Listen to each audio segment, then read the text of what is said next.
Pemotor misterius terekam dalam video amatir oleh salah satu netizen di media sosial.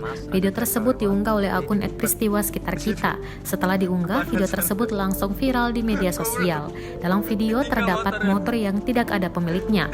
Motor tersebut terpapang begitu saja di depan palang kereta api.